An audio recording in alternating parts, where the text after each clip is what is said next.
ఉపయోగించుకొని ఏదో నా జీవనాన్ని నేను కొనసాగిస్తూ ఉన్నా. కానీ నేను నా అనుభవంలోకి వచ్చింది ఏంది అని అంటే, ఎంత పారిశ్రామికవేత్తగా ఎదిగినా నా అణగారిన వర్గాలకు నా అంటే డైరెక్ట్గా నా పైన ముద్ర వేసేది దళితుల గురించి మాట్లాడుతున్నాడు గువ్వల బాలరాజ్ అని. బీఆర్ఎస్ పార్టీ ఎప్పుడైనా అవకాశం ఇవ్వాలి మాట్లాడడానికి అంటే దళితుల అంశాల విన్నే మాట్లాడాలి. లేదంటే ఎవరైనా వాళ్ళు చేసిన తప్పిదాలను ఖండించేటువంటి మాట మాట్లాడితే దళితునితోనూ మాట్లాడితే సెన్సిటివ్ అవుతుంది, బాగా మాట్లాడగలుగుతాడు అని ఆ అంశాల కోసమే వాడుకున్నారు. కానీ నా అంటే నేను ఇచ్చేటువంటి డెఫినేషన్ నిర్వచనం, పేదలు ఎవరున్నా పేదరికం నుంచి వచ్చినటువంటి వాడిగా ఒక వలస కూలి బిడ్డగా నేను పేదల సంక్షేమం కోసం, పేదల అభివృద్ధి జరగాలంటే ఒక ఆంటర్‌ప్రెన్యూర్‌గా, ఒక వ్యాపారవేత్తగా పెద్దగా నేను వరగబెట్టేది ఏముండదు.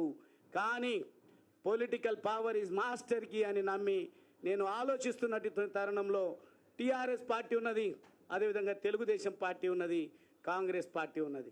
కాంగ్రెస్ పార్టీ అధికారంలో ఉన్నది, తెలుగుదేశం పార్టీ పటిష్టంగా ఉన్నది, రకరకాల మాటలు చెప్తూ.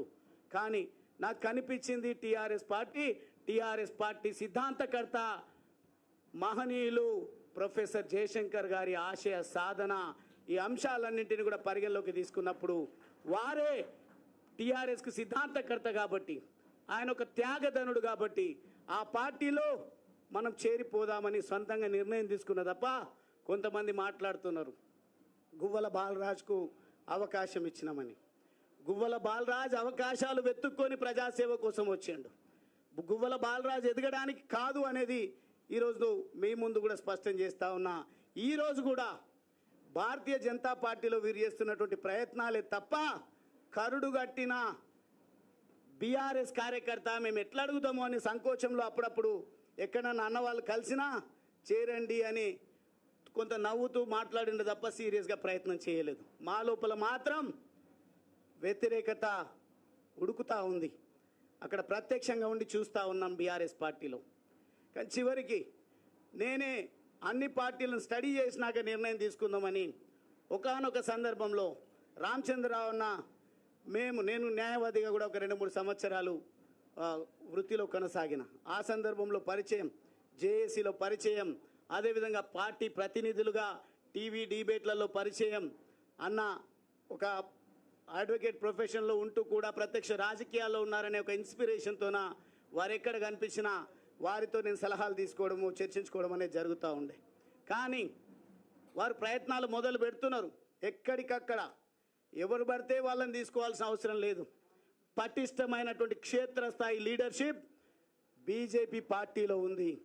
ఎవరైతే దేశం కోసం, జాతి కోసం, పేద అణగారిన వర్గాల కోసం, దేశ రక్షణ కోసం మాట్లాడతారో వాళ్లకు ఆ సోయి ఉంటుందో అటువంటి వాళ్ళనే తీసుకుందామనే ఒక ప్రణాళిక పెద్దలు రామచంద్రరావు గారి నేతృత్వంలో పార్టీ మొత్తం కూడా చేస్తున్న విషయం నాకు తెలిసి నేను నిర్ణయం తీసుకోవడం జరిగింది.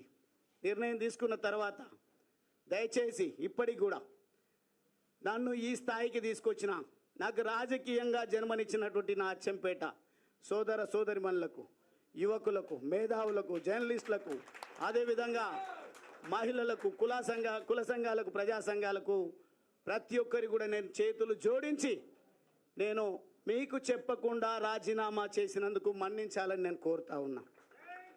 కారణం ఏంది అంటే చాలా ఫోకస్డ్గా ఉంటుంది బీఆర్ఎస్ పార్టీ ఎప్పుడు కూడా ఎన్నికల పాయింట్ ఆఫ్ వ్యూలో. ఎన్నికల కోసం, పార్టీ పరిరక్షణ కోసం, వారి వ్యక్తిగత పరిరక్షణ కోసం సిద్ధంగా ఉంటుంది. ఒకవేళ కనుక నేను నా ఆత్మీయులతోన ఒక్కరితో చర్చించినా నాకు తెలుసు ప్లాన్ బి సిద్ధంగా ఉంటుంది బీఆర్ఎస్ పార్టీలో. ఏ రకంగా క్యారెక్టర్ అసాసినేట్ చేయాలి, ఏ రకంగా పార్టీ నుంచి పొగబెట్టి పంపించాలి, ఏ రకంగా ఒక మచ్చ వేసి ముద్ర వేసి పంపించాలని ఒక కుట్ర జరుగుతుందని మాత్రమే నేను మీకు చెప్పకుండా రావడం జరిగింది, రాజీనామా చేయడం జరిగింది. చేరే సందర్భంలో కూడా నిర్ణయం తీసుకున్న తర్వాతనే నా కాంగ్రెస్ వాళ్ళు కూడా అడిగిండ్రు, బీజేపీ పార్టీ వాళ్ళు కూడా నా మూమెంట్ చూసిన తర్వాత తమ్ముడు అన్న రండి అని చెప్పేసి అడగడం జరిగింది.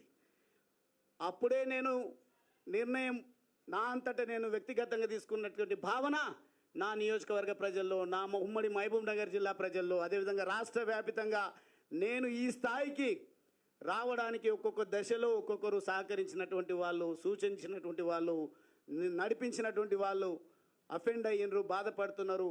ఇక చేరికనైనా అందరితో చర్చించి తీసుకోవాలనే ఆలోచనతోన రిజిగ్నేషన్ అయిపోయిన తర్వాత నేను అందరితో మాట్లాడడం జరిగింది.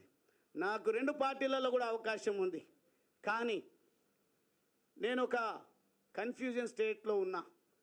కారణం ఏంది అని అంటే, నాకేమో పదవి కొత్త కాదు, వాస్తవంగా చిన్న వయసులో ఆ భగవంతుడి దయ, మా తల్లిదండ్రుల ఆశీర్వాదం, నా ప్రజల దీవెనల వల్ల, అదేవిధంగా నా హార్డ్ వర్క్ వల్ల నేను 2 సార్లు శాసనసభ్యుడినైనా.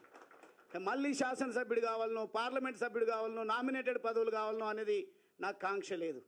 ఈరోజు 10 రూపాయల సభ్యత్వం అన్న ఏదైతే ఇచ్చిండో, 100 రూపాయలు అంటారు, 100 రూపాయల సభ్యత్వం కూడా అవసరం లేదు. నేను ఈ కుటుంబంలో నా జర్నీని ఒక సామాన్య కార్యకర్తలాగా మొదలు పెడతా.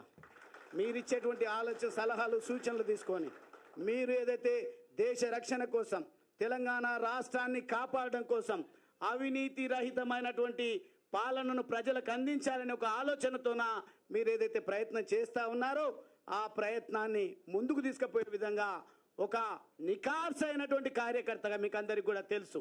20 సంవత్సరాలు, దాదాపుగా 2 దశాబ్దాల పాటుగా నేను బీఆర్ఎస్ పార్టీలో పనిచేసిన, ప్రభుత్వ విప్పుగా కూడా పనిచేసిన, చాలా ఇంపార్టెంట్ టాస్క్స్ ఏవి ఇచ్చినా కానీ ఒక నిబద్ధత కలిగినటువంటి కార్యకర్తగా నేను అక్కడ పనిచేసి మెప్పు పొందడం జరిగింది. అందుకే మొన్న అచ్చంపేటకు వచ్చి పెద్ద పెద్ద నాయకులు రావాలనుకున్నారంట. వెళ్ళినట్టయితే ఇడు సామాన్యుడు కాడు, మంచిగా ఉన్నంత వరకు మంచిగా ఉంటాడు. మేమన్నా అనరానిది అంటే ఖచ్చితంగా మమ్మల్ని వేటాడుతాడు, వెంటాడుతాడు అనే భయంతోన పెద్ద లీడర్లు అని ఎవరైతే ఉన్నారో వాళ్ళు రాకుండా మా జిల్లాలో ఒక ఆయన పెద్ద నాయకుడు ఉన్నాడు. 2004లో పోటీ చేస్తే 6000 ఓట్లు ఏమి వచ్చినాయి. మీకు ఎన్ని వచ్చినాయి మొదటిసారి ఫోన్ చేస్తే పోటీ చేసే దాకరన్నా? 15,000.